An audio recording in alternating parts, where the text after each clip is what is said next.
After a truly humiliating defeat in the 2024 election, the Democrat Party is scrambling to find a new face for the party, a new leader of the party, and a name that is being floated around is former mayor of South Bend, Indiana, Pete Buttigieg. But not only is his name being floated around, he's been taking really big steps to show that he is gearing up for a presidential run in 2028. He recently held a rally in Des Moines, Iowa. He declined to run for the open Senate seat and the open governor's mansion in Michigan, and really his increased presence on social media, increased presence on different podcasts really shows that he is leaning into how Donald Trump won in 2024, leaning into these new media, alternative media platforms that really helped propel Donald Trump to a victory in 2024. But now the real question is Pete Buttigieg the leader the party really needs? So today, we're going to be breaking down his strengths, his weaknesses, and why he might be the new leader of the Democrat Party. Stick around to the end. Now, we'll start off with strengths. I'll be nice and we can start off here. Buttigieg is a great communicator. Like, don't get me wrong. As someone who is a center-right, politically speaking, center-right, who definitely does not agree with a lot of things that Buttigieg has to say, he is a great communicator and is extremely comfortable in his communication style. Then you want to talk about just his comfortability or his ability to go on podcasts, shows where he knows he's not popular. He may know the audience is not with him. He's willing to go and speak. You know, he was one of the few Biden officials that would go on Fox News. Everyone else would go to CNN, MSNBC. That's where they would go. He is willing to go into the territory of the people they really need. Because the reality is the Democrat Party, they don't have an issue with support among the elite, the wealthy. They have an issue with working class voters. They have an issue with moderates and independents. And going on these shows where he knows he's a foe, he knows he is the foe here. He is not a friend. He is not an ally going on here. And that is a skill that Democrats really lack across the board. And it could produce huge results in future elections if this is something they truly decided to lean into. Just think about Trump. How many interviews has Trump gone and done with people who really didn't like him? Tons. Probably hundreds of them. You think about just the 2024 race. How many interviews with non-friendly interviewers did Kamala Harris do? She did one. How many did Trump do? 100, 200, 300? I genuinely, I don't know. Maybe like 100 to 150? You know, Kamala Harris, she did, one interview with Brett Baier? It was supposed to be an hour long. And then she showed up 30 minutes late and then cut it 10 minutes short. And it was really, truly disastrous. She wouldn't go on anything that was not friendly media. She lived in this bubble. And for a party that has a very hard time stepping outside of their bubble, Buttigieg brings a clear answer to that problem. And when Buttigieg ran in 2020, he was a relatively unknown mayor from a medium-sized town in Indiana. And he somehow ascended so quickly that he won the Iowa caucuses, came in second in the New Hampshire caucuses, and was able, through this performance that he had, to get a spot in the Biden administration. And in 2028, he'll be 46 years old, almost half the age of Joe Biden, and a very fresh face compared to most leadership within inside of the Democratic Party. Plus, he served in the military and checks a lot of different boxes. Well, simply because he's gay, he checks that box because we know how important checking the minority boxes for the Democrat Party. You know, if he was straight, he'd be screwed. He couldn't do anything. But since he's gay, well, they'll let him in the fold. But that's really what he has going for him. And I think there's a fair assessment, a fair case to make that his liabilities clearly outweigh the assets that come along with him. Does he have I'd say two important assets in a general election? One, he's a great communicator and he's extremely comfortable with shows that are not, in media personalities who are maybe not the most friendly toward him. Very comfortable in that skin. And number two, he's 46 years old. He will be 46 years old in 2028. That's what he has going for him. But the liabilities may outweigh that quite a bit, especially when it comes to his leadership at the Department of Transportation during the Biden administration. And because of his showing in 2020, the party decided that they were going to appoint him to lead the Department of Transportation, in which he oversaw many operational and visual failures while leading the department. When the Norfolk Southern train derailed in Ohio, which spilled toxic chemicals into the groundwater there, Buttigieg waited over a week to even speak about it publicly. It took over 3 weeks for him to visit the site. Donald Trump even beat him there, handing out water bottles, handing out paper towels, handing out anything that they needed. Well, Buttigieg basically was on a public avoidance mission. And now he did admit afterwards on CNN that he misjudged the optics. But that's kind of a cold comfort for the residents who are now drinking and breathing toxic fumes. Who, if you're going to live in the area still, you're probably going to have long-term implications due to all the toxins that are now in the ground.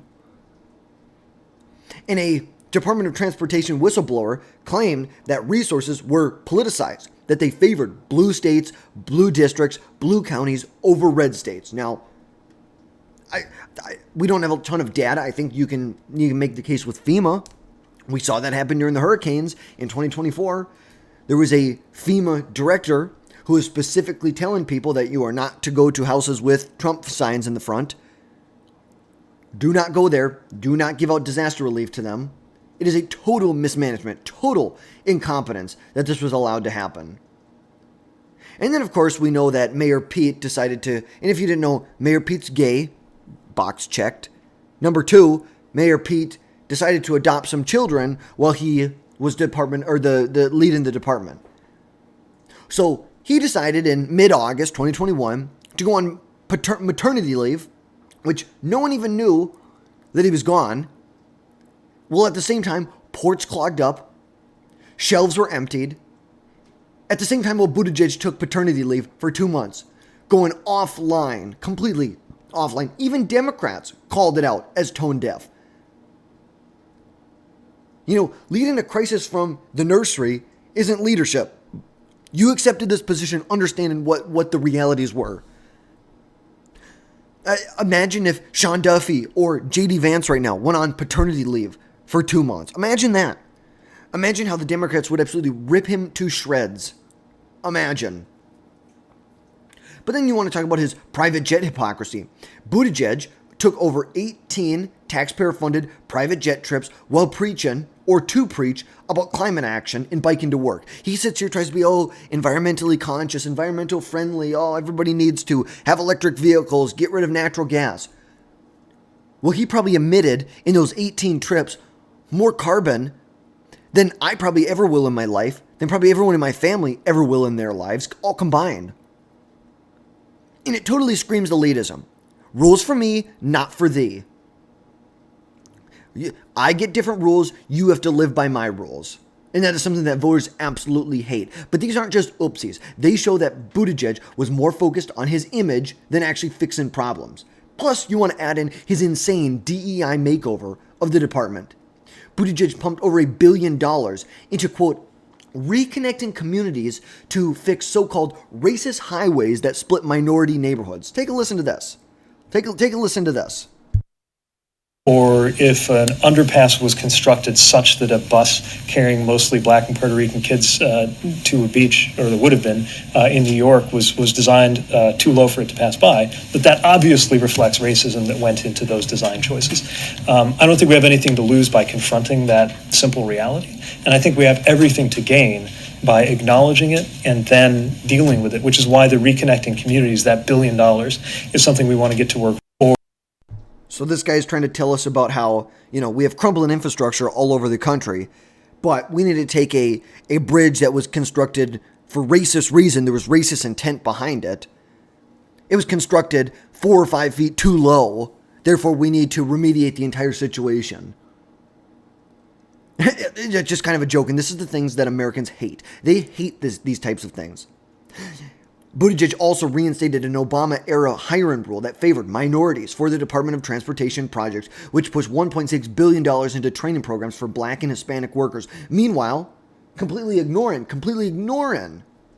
white communities. And here's my thing. If there's a problem, why does it have to be race-based? If there is infrastructure that's crumbling, why are we going to focus on black communities first or white communities? Why don't we just focus on all of the communities together? Why don't we do everything we can to make sure that we can equally help them as much as possible? Not ignoring the white neighborhoods for the black neighborhoods, or ignoring the black neighborhoods for the white neighborhoods. Why should it go either way? Why should we be hiring just black and Hispanic workers? Why don't we hire people that are best suited for the job? They're going to help with operational efficiencies. That are going to do the best job possible, that are hired based on their merit, not based on the color of their skin. That is discrimination. Totally discrimination. And on top of that, we saw how, under this DEI makeover of the administration, the FAA, under Buttigieg, swapped out the term cockpit for flight deck and airman for aircrew to be more gender neutral and more conforming to all the offended little, I'm not going to say it on here, but you know what I want to say, all these offended little pricks. They also recruited huge amounts of diversity pilots and controllers. They're specifically going after people who were not white, not straight. Why the hell? I don't care if my air traffic controller is black, white, female, Asian, transgender. I do not care. Are they at the top of their game? Are they the best in their field? Are they the best at what they do? I want to be safe. I don't care if it's a black woman or a white man or a transgender black woman who's atheist. I do not care. Can you do the job? Are you the best in your field? Are you top 10% in your field? You are totally putting safety at jeopardy. And when it comes to transportation, safety should 100% trump ideology every day of the week. Every day of the week. And Buttigieg's obsession with DEI just shows how much he tried to pander to the progressive base. Not for Americans, not for the leadership, not for what Americans need. How is calling highways racist helping anything? Voters just want roads to get fixed, not to be lectured on systematic guilt. Not to be lectured at about systematic racism that, for the most part, really doesn't exist. Systematic racism, it really just doesn't exist anymore. It did exist 80 years ago. I guess not 80, what would that be? 60 years ago, back in the 50s, back in the 60s. Yes, it 100% existed. But it just doesn't anymore. And there may be a law, a rule in a certain place that is racist. Well, let's fight it together. You pointed out to me, let's fight it together. But just saying, oh, there's systematic racism, but not having an actual law, an actual rule to point at, you do nothing but hurt your own cause. You're doing nothing but hurting your own cause. And then you want to talk about the disconnect with key voters.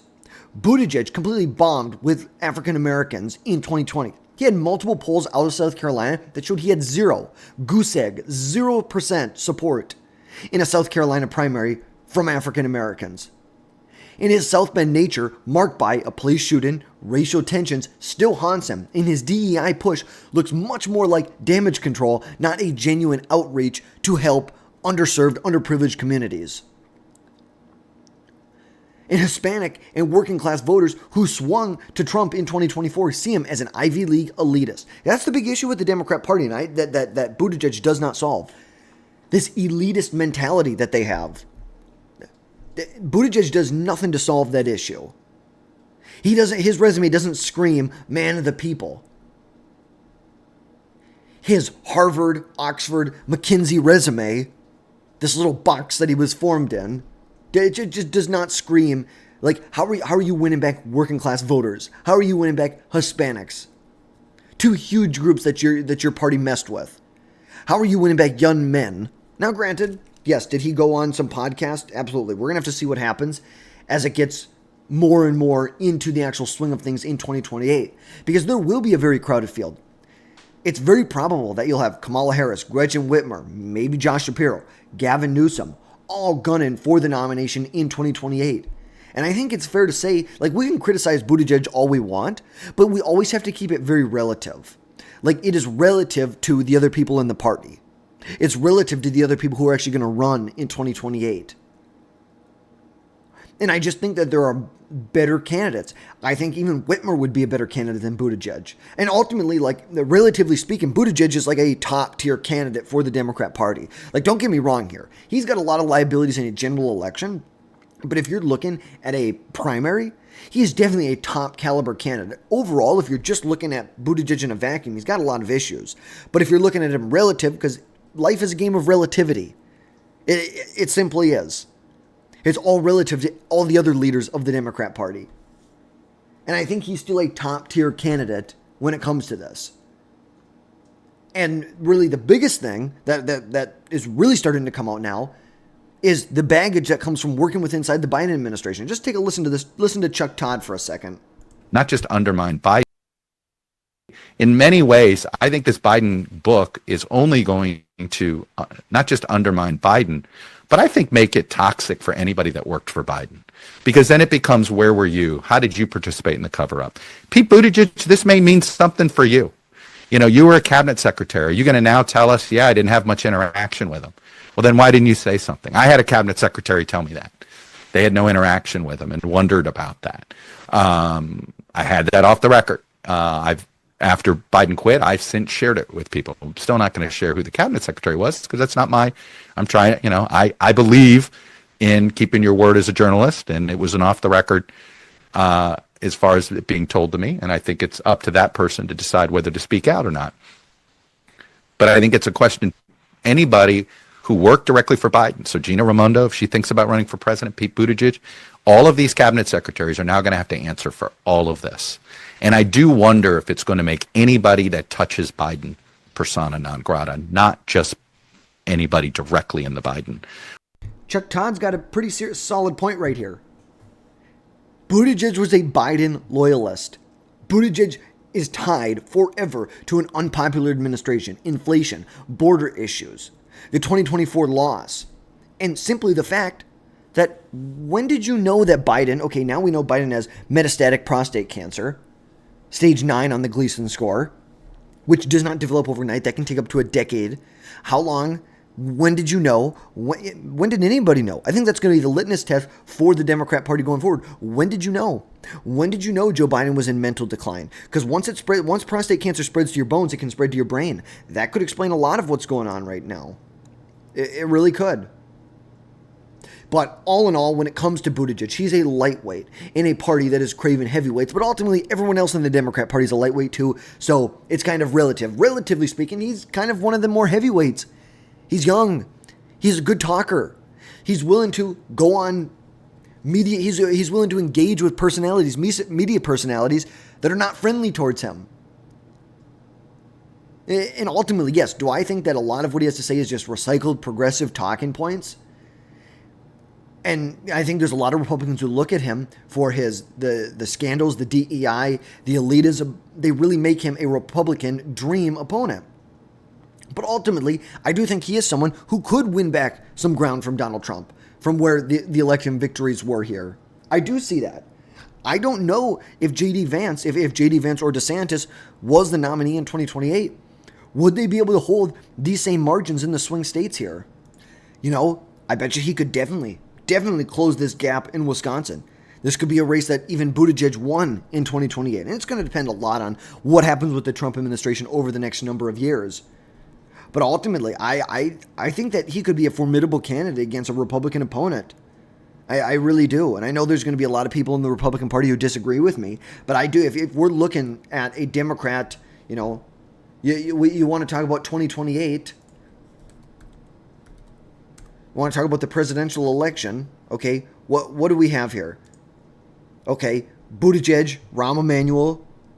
Yeah, I hate this lady. I genuinely do. The former Secretary of Commerce under Biden, not a big fan of her. Some sports personalities, a bumbling buffoon. Honestly, he's probably a top tier candidate in this race on the Democrat side. You know, who else is he vying with? I think you're vying with someone like a Josh Shapiro. I don't think Whitmer is going to do as good as she maybe once could have. I think she's taken a lot of heat recently, but I think a Shapiro. But also Shapiro's Jewish, and I have a hard time seeing the Democrat Party nominating a Jewish man to lead the party. I was like, I think Andy Bashir. Maybe Roy Cooper, but I think that's kind of far off. I think it's kind of far off to think about that.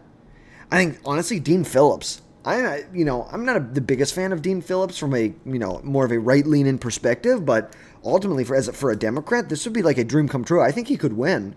I really do. He was the one Democrat in 2024 who was trying to tell everyone that Biden was in serious mental decline. But then, of course, Buttigieg. It's like, I think it's Buttigieg, Bashir, maybe Cooper, maybe Gavin Newsom. It's kind of weird. He's trying to really move to the middle and be a moderate, but you're not supposed to do that till the general election. So there's a lot of liberals who are very unhappy with the direction that he started to move. Maybe a John Ossoff, maybe a Dean Phillips. I think AOC actually in a Democrat primary would do insanely well. I think the DNC mob bosses would try and do anything they could to make sure she didn't get the nomination.